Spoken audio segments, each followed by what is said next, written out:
안녕하세요. 네, 닥터입니다. 지금이 2018년 9월 23일 오후 6시 5분이고요. 네, 오늘은 지난번 그 캔들 강의에 이어서 그 캔들의 그 상호 연관관계를 가지고 그 혼마 문의이사가 어떻게 추세를 판단했는가에 대해서 좀 알아보려고 하는데요. 자, 이를 이제 사케다 5법이라고 지금 그 얘기를 하고 있는데, 이 사케다 5법을 잘 사용하기 위해서는 먼저 그 사케다 5법이 가지고 있는 용어들이 있어요. 그렇죠? 주가의 꼭지에서 이제 주로 일어나는 현상인 삼산, 아니면 바닥에서는 삼천, 뭐 이런 용어들을 갖다가 어떻게 잘 이해할 수 있을까에 대해서 한번 알아보려고 합니다. 사케다 5법을 이해하는 데는 먼저 이제 캔들에 대한 이해가 먼저 선행이 되어야 되는데, 사실 우리들이 뭐 HTS에 워낙 좋은 지표들이 많이 제공이 되고 있지만, 그 HTS에서 제공되는 그런 지표는 말 그대로 후행성일 수밖에 없습니다. 왜? 시장 데이터를 가지고 가공을 하는 거기 때문에요. 후행성이라는 속성이 이제 필연적인 거죠. 그래서 지표를 많이 사용하시는 분들이 공통적으로 말을 하는 게 뭐냐면, 지표는 후행성이야, 이런 얘기를 하는 겁니다. 그래서 과거의 데이터를 가지고 현재를 판단하고 그 다음에 미래를 예측하겠다라고 하는 것이 철학이나 아니면 역사 또는 기술에 있어서의 그 근본적인 그 미래 예측의 접근 방법론이거든요. 그렇지만 그 그래서 이제 미래를 보다 정확하게 예측을 하려면요, 사실은 현재 데이터가 굉장히 중요합니다. 현재 데이터에 집중을 좀 많이 하셔야 된다라는 말씀을 좀 드리고 싶고요. 특히나 프로그래밍 하시는 분들, 코딩 하시는 분들은 현재 데이터를 어떻게 가공을 후행성을 주지 않고 가공을 할 수 있는 거냐에 대한 집중을 좀 많이 하셔야 됩니다. 자, 사케다우법을 이해하기 위해서 이제 캔들을 좀 보려고 하는데, 지난 시간에는 캔들 블렌딩이라고 하는 것에서 배웠죠. 블렌딩. 캔들 갖다가 섞는 거죠. 그렇죠? 이번에는요, 섞으면 역시 분해도 할 수 있어야 되는 거겠죠. 그래서 분해는 어떻게 할 수 있느냐에 대해서 좀 알아보려고 합니다. 캔들의 분해. 만약에 왼쪽과 같은 이제 가로축은 시간이 됩니다. 그렇죠? 세로축은 가격이 되겠죠. 예. 왼쪽과 같은 가격의 흐름이 있었다라고 한다면은 캔들은 어떻게 표시할 수 있냐면, 캔들은 네 가지만 알면 되겠죠. 시가가 얼마고 저가가 얼마고 고가와 종가가 얼마냐, 이것을 알고 그 다음에 종가와 시가의 크기가 어느 게 더 크냐에 따라서 종가가 크면 양봉, 그 다음에 시가가 크면 음봉, 이렇게 표시가 된다고 말씀을 드렸습니다. 그리고 미국은 재미있게도 색깔이 반대다, 그 말씀을 드렸고요. 자, 그럼 왼쪽 그래프를 가지고 이제 봉을 표시하려면요, 간단합니다. 시가 여기다 옮겼고요. 그 다음에 저가는 여기 있고, 이렇게 저가를 옮길 수 있죠. 그 다음에 고가와 종가가 같네요. 그렇죠? 그럼 고가와 종가가 같게 이렇게 그린 다음에 색깔을 종가가 높기 때문에 빨간색, 양봉 이렇게 표시하면은 캔들이 완성이 되겠죠. 그러면 이렇게 움직인 그, 그 가격의 흐름이 이렇게 봉으로 표시가 될 수 있구나. 캔들의 문제점은 뭐죠? 제한점은 뭐냐면 같은 이 캔들만 보고는 가격의 흐름의 방향을 예측을 할 수는 없다, 그렇게 말씀을 드렸죠. 그러니까 예를 들어서 뭐 이런 거죠. 똑같은 캔들이 나올 수 있는 방법이 또 하나가 있죠. 시가가 여기 있고 그 다음에 고가, 종가, 이 경우에는 뭐 이런 식으로 표시를 하더라도 역시 같은 캔들이 나오게 되어 있습니다. 왜? 시가, 저가, 고가, 종가가 같기 때문에. 그렇죠? 자, 그렇다면은 캔들을 한번 분해를 해봅시다 라고 말씀을 드렸더니 이렇게 그냥 쪼개시는 분도 있습니다. 이렇게 쪼개는 게 맞지 않겠죠. 이게 지금 하루짜리라고 캔들이라고 했을 때 3분의 1씩 만약에 나눈다고 칩시다. 그럼 이 3분의 1씩 나눈 가격의 흐름이 이렇게 나눠지지는 않겠죠. 그렇죠? 아까 말씀드린 것처럼 가격의 흐름을 캔들로는 파악할 수 없기 때문에 결국은 제대로 된 캔들을 그리려면 어떻게 됩니까? 다시 돌아가야 돼요. 이 흐름으로. 그죠?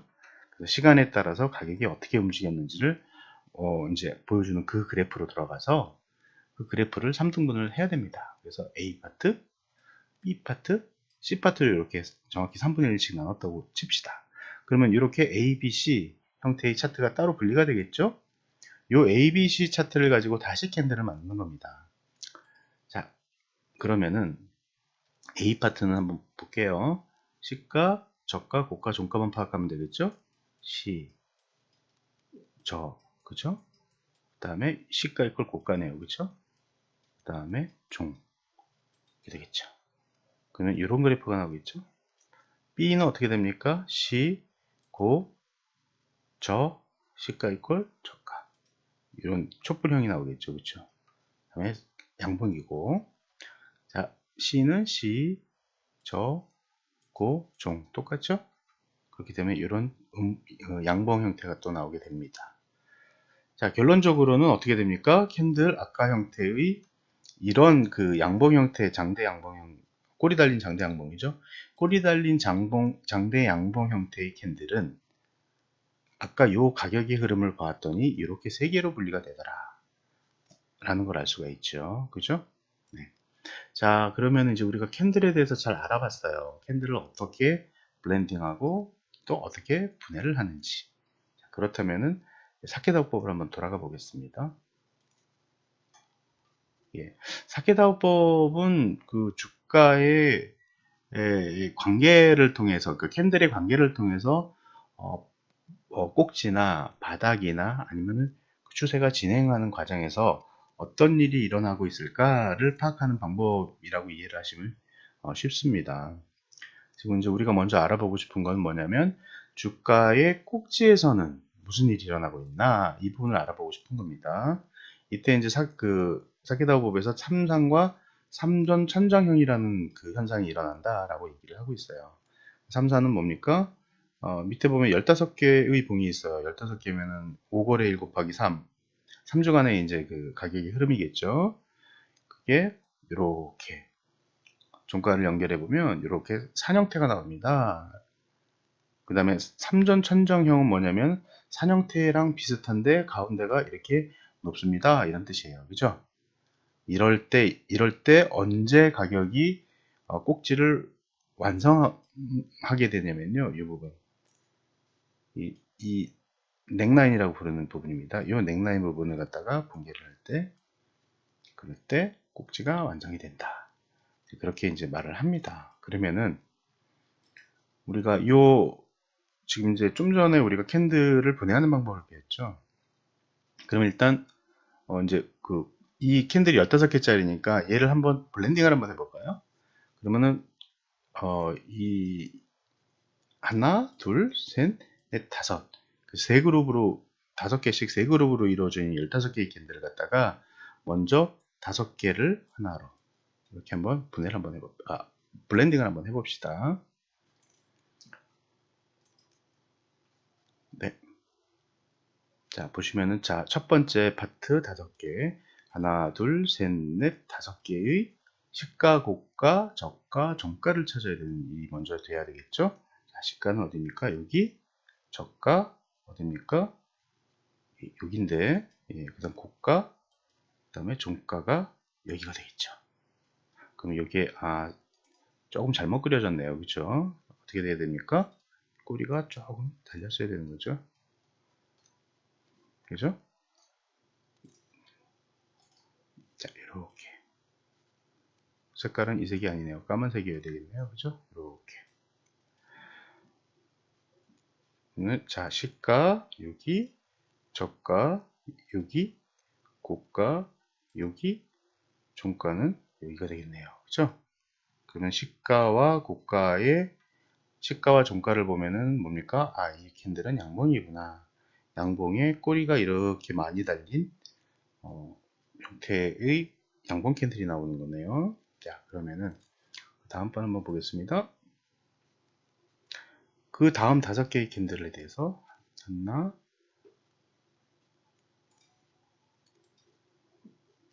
시가, 고가, 저가, 종가를 갖다가 파악을 하면 이런 그 팽이 같네요. 그렇죠? 그 팽이 같은 그런 그 캔들이 완성이 될 거고요. 그 다음 걸 한번 볼까요? 그 다음번에는 시가, 저가, 고가, 종가 여기죠. 이것도 역시 마찬가지네요. 꼬리가 살짝 달려 있어야 되겠죠. 이렇게 그런 음봉 형태의 이제 캔들이 나오게 됩니다. 그래서 이 3산을 주봉으로 일봉이라고 했을 때 주봉으로 표시하면 이런 형태의 캔들로 표시가 되겠구나 이렇게 알 수 있습니다. 그죠? 자, 그럼 이제 우리가 또 해봐야 될 일이 있겠죠? 이렇게 캔들을 그 5개의 캔들씩 묶어가지고 15개를 갖다가 3개로 이제 만들었죠? 이 3개를 다시 한번 묶어봅시다. 하나의 캔들을 한번 만들어 볼까요? 그러면은 무슨 이게 일봉이라고 했을 때 요거는 주봉의 주봉의 캔들이 될 거고요. 그렇죠? 자, 요걸 갖다가 묶었어요. 3개를. 3주짜리를 또 하나로 묶었어요. 그럼 이거 뭡니까? 3주봉이 되겠죠? 네. 월봉은 들어봤지만 3주봉은 못 들어보셨죠? 3주봉을 이렇게 만들 수 있는 겁니다. 자, 그렇다면은 자, 3주봉은 어떻게 나올까요? 자, 왼쪽에 있는 그 3산이 이게 이제 주봉 형태로 표시가 됐고 이게 3주봉 형태로 표시가 될 때 시가, 저가, 고가, 종가만 알면 되겠죠. 시가, 고가, 저가는 여기 살짝 밑에 있었죠. 아까. 그 다음에 종가가 여기네요. 그럼 무슨 얘기가 되는 겁니까? 캔들은 이렇게 꼬리가 살짝 달린 이런 모습이 되겠죠. 그죠? 네. 이런 형태를 영어로는 뭐라고 얘기를 하냐면요. 슈팅스타라고 얘기를 합니다. 그래서 이 슈팅스타라고 하는 슈팅스타라고 하는 이제 형태로 명명을 하는데 이 슈팅스타는요. 어떤 특성을 가지고 있다라고 얘기를 하냐면요. 일단 주가의 그 상승부 꼭지 부분에서 나오면 추세의 전환 신호다라고 그렇게들 많이 생각을 하고 있습니다. 그래서 그 주가의 꼭지에서 발생하는 것이 서양도 이 슈팅스타를 갖다가 이제 그렇게 표시를 하고 있고요. 그 다음에 그 혼마 히네부사가 사케다오법에서 밝힌 이 3산 형태도 사실은 캔들을 하나로 그리면 슈팅스타 형태가 되는 겁니다. 슈팅스타의 특징은 뭐냐면요. 일단 몸통이 여기 있고요. 꼬리가 여기 있을 때 2분의 1, 꼬리가 몸통의 2분의 1 이상이어야 돼요. 그런 형태를 슈팅스타에 포함을 시키는 거고요. 그 다음에 이 꼬리가 길면 길수록 좀 그 추세 전환 신호로서 가능성이 크다라고 그렇게 해석을 합니다. 3산이 그런 형태고요. 그러면은 그 꼭지에서 나오는 그 현상 중에 또 하나가 3전 천장형이라고 하는 게 있습니다. 예, 이건 또 어떻게 우리가 캔들을 그릴 수 있을까요? 역시 이제 주가의 꼭지에서 발생하는 부분이라고 하는데요. 이 3전 천장형은 외국에서는 헤드 앤 숄더라고 부릅니다. 예, 왜 그러냐면요. 이게 마치 여기에 사람의 머리가 여기 있고요. 여기가 어깨가 이렇게 있는 것 같이 표현이 보이기 때문에 헤드 앤 숄더라고 이제 얘기를 합니다. 그러면 이제 이 15개의 캔들 한꺼번에 그릴 수 있겠죠. 그렇죠? 아까의 그 두 번의 과정을 거치지 않고. 자, 시가 여기. 저가는 어디입니까? 여기죠? 그래서 저가도 살짝 꼬리가 달렸어야 되는 거고요. 그죠? 이렇게. 네. 그 다음에 고가는 여기. 종가는 어디입니까? 여기. 그러면 시가와 종가가 같죠? 예, 그러면 시가와 시가와 종가가 같은 경우를 도지라고 이제 표현을 한다고 했죠. 예. 자, 그러면은 이 경우에도 역시 슈팅 스타형이고요. 자, 2분의 1 한번 쭉 가보겠습니다. 2분의 1은 이 정도가 되겠네요. 그죠? 여기가 2분의 1.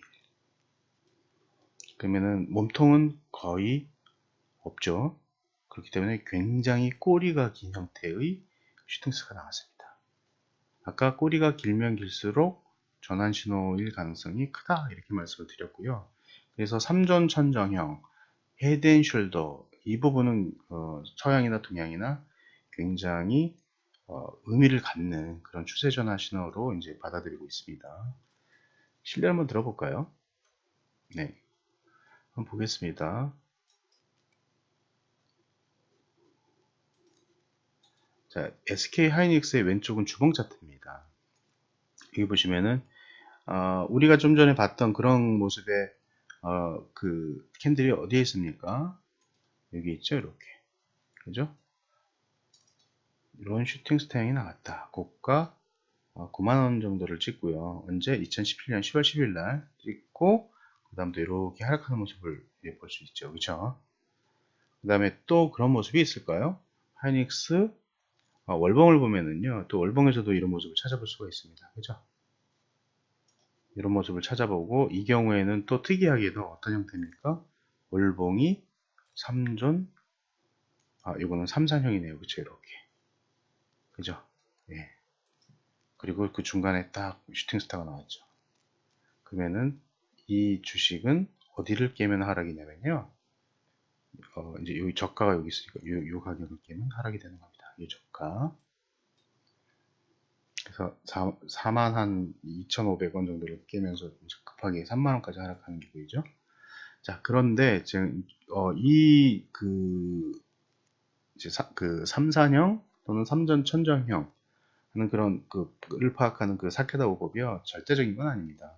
예를 들어서 이런 거예요. 이 슈팅 스타형이 또 어디 있는지 한번 찾아볼까요? 여기도 있습니다. 색깔은 좀 다르겠지만 여기도 있습니다. 그죠? 근데 실제적으로 이 이후에 강력하게 하락을 했냐? 그렇지 않습니다. 또 반등을 했습니다. 여기서 마찬가지로 하락이 아니라 오히려 반등을 했죠. 자, 그렇다면은 이 캔들 하나만 가지고서는 주가의 꼭지를 짐작은 할 수 있지만 정확히 높은 신뢰도로 파악을 할 수는 없다, 이런 얘기가 되겠죠. 그렇죠? 예, 그래서 여기에서 이 사케다 오법을 사용을 할 때 필요한 게 사케다 오법만으로는 추세를 정확하게 판단할 수 없습니다 라는 게 이제 결론이고요. 그래서 여기에 한두 가지 정도의 더 추가적인 그런 기술적 분석을 가미를 해야 됩니다. 자, 예를 들자면 이런 거죠. 추세를 보시는 분들은 이 추세선을 이제 이용을 하시는 분들 계세요. 추세선 나중에 한번 말씀드릴 건데, 예를 들면 종가만 쭉 한번 연결을 한다고 생각을 해봅시다. 그렇다면은 자, 종가를 한번 연결해 볼게요. 여기서 종가들이 이렇게 있죠. 이렇게. 그럼 이 종가들을 쭉 연결한 선이 이렇게 된다고 했을 때, 이 추세의 그 꼭지 상단 부분 있죠. 이 추세의 꼭지 상단 부분에서 이렇게 붕괴를 하는 경우. 잘 안 보이시죠? 네. 추세의 꼭지, 추세선을 그려보면 이렇게 되고요. 색깔을 좀 바꿀게요. 이렇게 되고요. 예, 그리고 그 다음에 이 상단 부분에 슈팅 스타가 발생이 되고, 이 추세선을 붕괴했을 때, 이럴 때 좀 더 높은 신뢰도를 가질 수 있겠죠. 그죠? 예. 그러면 이쪽 부분은요. 이거는 지금 추세선을 그릴 수 없지 않습니까? 상승하는 추세선을. 여기도 마찬가지로 그릴 수 없고요. 하락하는, 그렇다면 이제 이 하락 중에 나오는 슈팅 스타들은 사실 크게 의미가 없다고 볼 수 있는 거겠죠.